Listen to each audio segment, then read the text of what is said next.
Hello, andito na kami sa bahay ng kapatira namin.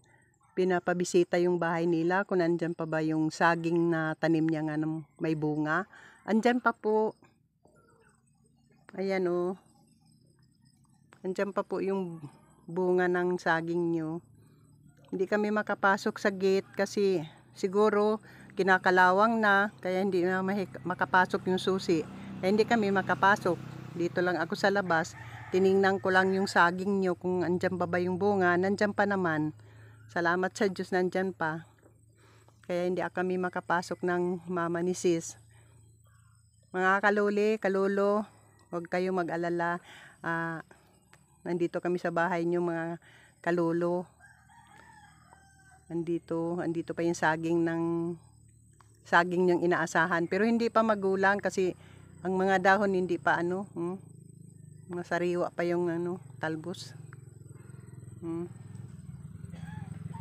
Dito ako sa labas ng bakod nyo. Hindi kami makapasok ni Sis Maring kasi ayaw mabuksan yung gate, yung kandado.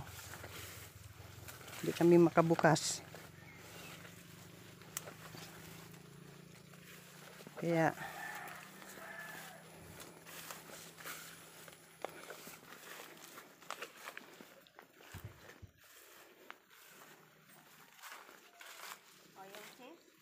hayaan mo na sis na nabidyohan ko na yung saging, nandyan pa lang naman yung saging nila, hindi pa naman kinuha.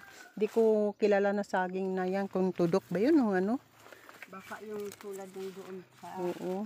ano ba yan? Kasi yung kandado siguro kinakalawang, ito yun. Ito yun oh. Hindi makapasok dito ang susi, kaya hindi namin mabuksan yung gate nyo. Karini, kalulo, hindi namin mabuksan yung gate nyo, kaya sinsya na, hindi kami makapasok. Pero nandyan pa yung saging, na videohan ko naman, nandyan pa. Nandito kami mga kaluli sa gilid kalsada, yung pinakuha namin dati dito. Nandyan kaluli, oh, yung baka, ang laki-laki ng baka. Ayan kaluli, oh. Nagpahinga yung baka.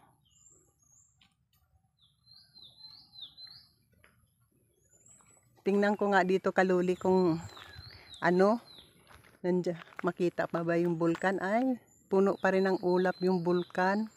Kaluli, puno pa rin ng ulap yung bulkan. Di pa rin namin makuhaan. Hindi kaluli.